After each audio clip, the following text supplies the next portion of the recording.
오늘 주시는 말씀은 레위기 23장 4절에서 8절까지 말씀입니다. 한 절씩 교독하겠습니다. 이것이 너희가 그 정한 때에 성회로 공포할 여호와의 절기들이니라. 이달 15날은 여호와의 무교절이니 이래 동안 너희는 무교병을 먹을 것이요.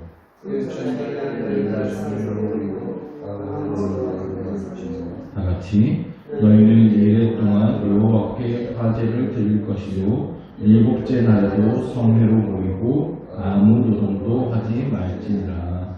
아멘. 어제는 안식일에 대해서 살펴봤고요. 이제 이스라엘의 여러 절기들에 대해서 살펴보게 됩니다. 이스라엘 사람들에게 정해진 여러 가지 하나님의 절기들이 있죠. 6월절, 무교절, 초실절, 칠칠절 같은 많은 절기들이 있습니다. 레위기에 나오는, 특히 이 부분에 나오는 절기들은 안식일의 정신에 기초합니다. 안식일의 기본 정신은 성회라는 것이었죠. 성회란 하나님께서 우리를 소환하신 날이고요. 또한 그 시간을 거룩하게 구별하는 날입니다. 우리나라에도 절기들이 있습니다. 설날과 추석 같은 명절도 있고요. 얼마 전에 있었던 광복절이라든지 제헌절이라든지 이런 국경일들도 있죠. 그러니까 어떤 특별한 의미 있는 역사적인 사건이 벌어졌을 때 그 의미를 잊지 않고 되새기기 위해서 그런 국경일들을 만듭니다. 그런데 성경의 절기들은 조금 다릅니다. 어떤 사건이 있기 전에 절기부터 먼저 만들어집니다. 성경의 절기들은 다 이제 하나님께서 만드셨죠. 6월절만 봐도 애굽에 10번째 재앙이 있기 전날 밤에 양을 잡으라고 하셨어요. 그리고 양의 피를 문지방, 문설주에 바른 그 집안에는 재앙이 넘어갈 것이다 라고 하셨어요. 그래서 넘어간다, 그래서 6월절입니다.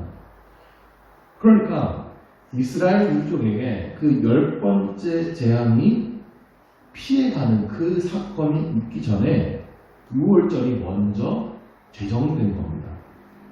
그날 구원이 있을 것이라고 말씀하셨고 먼저 그 절기를 지켰고 이 6월절을 대대로 지킬 것을 미리 말씀하셨습니다. 오늘 레위기에 보면 첫 곡식단을 바치는 절기도 있고요. 곡식을 수확하기 시작할 때부터 7주를 세워서 또 7.7절을 지키라고도 말씀하시는데 모두 가나안 땅에서 농사를 짓게 되면 지키게 될 절기들이에요. 농사와 관련된 절기들이 7.7절, 다른 말로 오순절이라고도 하고 맥추절 이렇게 얘기를 하는데, 자, 그런데 이스라엘 백성들은 지금 광야에 있어요. 가나안 땅에는 아직 들어가 보지도 못했고 아직 농사도 지어본 적 없습니다. 그런데 하나님께서 이런 절기들을 미리 알려주고 계십니다. 그러므로 성경의 절기들은 어떤 사건이 벌어지고 나서 그 사건을 기념하기 위해서 만든 절기가 아닌 거죠. 미래에 있을 하나님의 은혜와 구원을 믿음으로 바라보면서 지키는 절기들입니다. 우리는 지금 이 구약의 절기들을 지키지는 않습니다. 하지만 이 구약의 절기들이 가진 그 의미가 지금 지키는 절기의 의미 속에 다 들어와 있습니다. 고난주간과 부활절 속에 이 6월절, 그 십자가 구원의 의미가 다 들어와 있고요. 맥추절이나 초막절 이런 의미가 추수감사절 속에 다 들어와 있습니다. 자, 우리가 지키는 절기들은 이미 성경 속에 벌어진 일들을 기념하는 것들이죠. 2000년 전에 십자가와 부활, 이 사건을 기념하기 위해서 사순절과 부활절을 보내고요. 또한 한 해 동안 베풀어 주신 은혜를 감사하면서 매추감사절, 추수감사절 같은 것을 지키는데요. 이 우리의 절기 속에도 미래의 구원을 바라보는 의미들이 있습니다. 예수님의 부활은 미래의 우리의 부활로 이어지게 될 것입니다. 예수님께서 탄생하신 성탄절은 미래에 예수님께서 다시 오실 것을 바라보게 하는 절기들입니다. 감사절에도 우리는 앞으로 주실 하나님의 은혜에 미리 감사하게 됩니다. 하나님의 절기들은 전부 미래에 주실 은혜에 대해서 믿음으로 미리 감사하고 기뻐하는 것입니다. 오늘 본문에서 하나님께서 가르쳐 주신 절기들을 한번 살펴보자면 먼저 이 유월절과 무교절이 오늘 본문에서 나왔어요. 유월절은 이스라엘 백성들이 출애굽한 날입니다. 5절을 보면 첫째 달 열 나흔 날 저녁이라고 되어 있습니다. 이스라엘 사람들에게는요, 이 유월절이 있는 달이 첫째 달입니다. 이스라엘 백성들이 하나님의 구원을 받게 된 날, 그 하나님의 구원으로 이스라엘 백성들에게 새로운 날이 시작된 것입니다. 그래서 그들이 구원받은 그 달을 첫째 달로 정했습니다. 그때가 새해가 시작되는 거예요. 이 유월절은 예수님의 십자가를 의미합니다. 예수님의 십자가 구원을 경험한 그날이 우리의 인생의 첫날이 된다는 것입니다. 고린도후서 5장 17절에 그런즉 누구든지 그리스도 예수 안에 있으면 새로운 피조물이라 이전 것은 지나갔으니 보라 새 것이 되었도다 말씀하셨습니다. 새 것이란 이전에 없었던 완전히 새로운 삶을 뜻하는 말입니다. 우리가 십자가를 바라볼 때마다 십자가의 은혜가 나에게 또 새롭게 깨달아질 때마다 그날이 새날이 되기를 간절히 원합니다. 이스라엘 사람들은 그 새해 14일을 유월절로 지킵니다. 그리고 본문에 보니까 열 나흔 날 저녁이 유월절이라고 했습니다. 이스라엘 사람들은 저녁이 되면 날이 바뀝니다. 그래서 밤 12시에 날짜가 바뀌는 게 아니라 해가 지면 다음 날이 됩니다. 그래서 저녁이 되면 다음 날이에요. 출애굽할 때 이스라엘 백성들이 지방에 피를 바르고 저녁 식사를 하면서 집안에 다 들어와서 그 양고기를 먹었죠. 그래서 저녁이 되면 양고기를 먹으면서 유월절 절기를 지키게 되는 겁니다. 그렇게 죽음의 밤을 보내고 나서 이스라엘 백성들은 쫓겨나듯이 애굽 땅에서 나가게 되죠. 급하게 나가느라 발효되지 못한 반죽을 가지고 나갔고 그리고 쓴 나물을 먹었어요. 그 사건을 기념하기 위해서 유월절 다음 날부터 10일 동안 무교절을 지내게 됩니다. 누룩이 들어가지 않은 그 무교병을 먹고 쓴 나물을 먹게 되죠.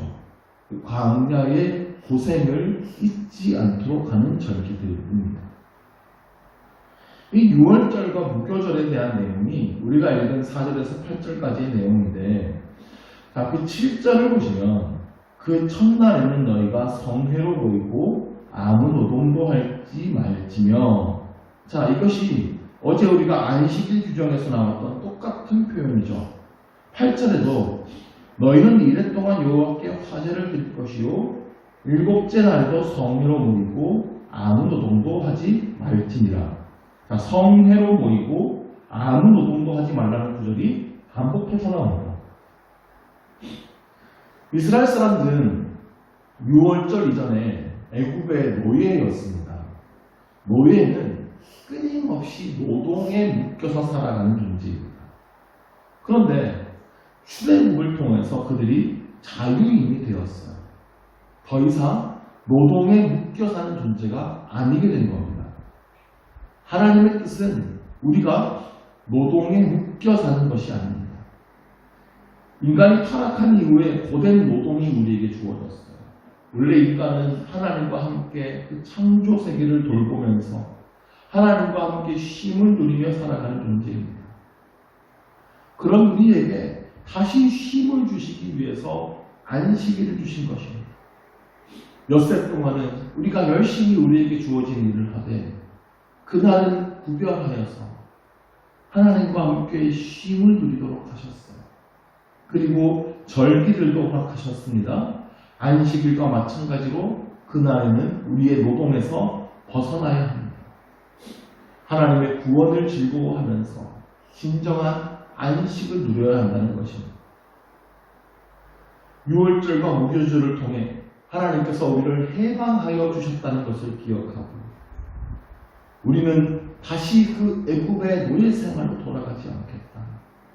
다시는 내가 노예처럼 살지 않겠다라는 결단을 하면서 이 무교병과 쓴 나물을 먹게 되는 것입니다. 잘 생각해보면 애굽에서 노예로 살아가는 삶은 훨씬 안정적일 수 있어요. 고된 노동에 애굽 관리들의 매질과 때로는 모욕을 당하기도 했을 수 있지만 그래도 내 가족과 함께 살 집이 있고 음식도 고정적으로 제공받지 않습니까? 그런데 자유를 얻어서 광야로 들어갔어요. 고된 노동에서는 벗어났는데 광야는 사람이 살기에 적합한 곳은 아니에요. 물이 없어요. 불뱀이 득실거립니다. 가나안 땅에 들어가기 전까지는 메마른 땅을 지나가야 하고요. 가나안 땅도 공짜로 들어갈 수 없습니다. 전쟁을 치러야 해요. 그럼에도 불구하고 그 광야에 하나님이 함께 계시기에 나를 구원하신 하나님, 전능하신 하나님, 우리의 왕이 되시는 하나님이 계시기에 나는 다시 애굽으로 돌아가지 않겠다는 결단을 드리는 것이 이 유월절과 무교절의 의미입니다. 이것은 예수님의 십자가의 보혈로 구원받은 우리에게도 필요한 결단이에요. 하나님께서는 우리에게 자유를 허락하여 주셨습니다. 죄에서 자유하게 하셨습니다. 더 이상 이 세상의 삶에 묶여서 살아가지 않도록 하셨습니다. 천국을 바라보며 그 하나님의 나라를 향해 살아가도록 하셨습니다. 그러면 이제 우리는 이전의 삶의 방식에서 벗어나겠다고 하는 삶의 결단이 있어요. 나는 이제 세상의 방식이 아니라 하나님의 방식으로 살아가겠다. 세상의 것을 위해서만 살아가는 것이 아니라 하나님 나라를 위해서 살아가겠다. 그 하나님의 시간표 속에서 살아가는 삶을 우리가 살아가기로 결단해야 하는 것입니다. 특별히 우리는 시간을 다르게 써야 합니다. 안식일을 구별하여 거룩하게 지켜야 하고요. 하나님께서 제정하신 절기들을 중심으로 살아가야 하는 것입니다. 나의 시간을 거룩하게 구별하여서 그 시간 동안 하나님 앞에서 거룩하게 살아가는 것이 아주 중요한 것입니다.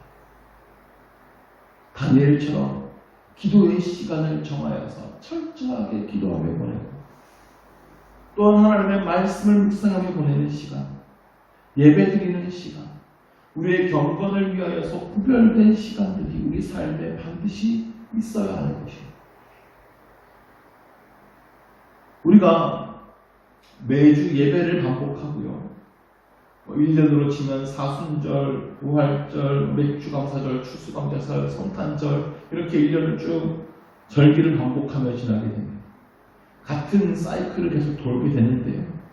이 사이클을 반복하면서 점점 이것이 매너리즘에 빠지고 감격이 사라지고 기계적으로 반복해서는 안 됩니다. 우리는 이 절기를 반복하면서 점점 올라가야 되는 거예요. 예수님의 십자가와 부활의 의미를 점점 깊이 깨닫게 됩니다. 앞으로 찾아올 구원에 대해 더욱 뚜렷이 소망하게 되고 더 깊은 은혜를 누리며 나아가는 것이 우리 신앙의 성장인 것입니다. 우리가 매일의 시간들을 거룩하게 구별하여서 더 깊은 은혜를 누리며 나아가고 매주의 예배들과 절기들을 더 소중하게 여기며 더 깊은 은혜를 경험할 때 우리 삶에서 진정한 거룩의 능력을 경험하며 살아가게 될 것을 믿습니다. 기도하겠습니다. 하나님 아버지, 우리에게 귀한 절기들을 통하여서 하나님의 깊은 은혜들을 경험하게 하심에 감사드립니다.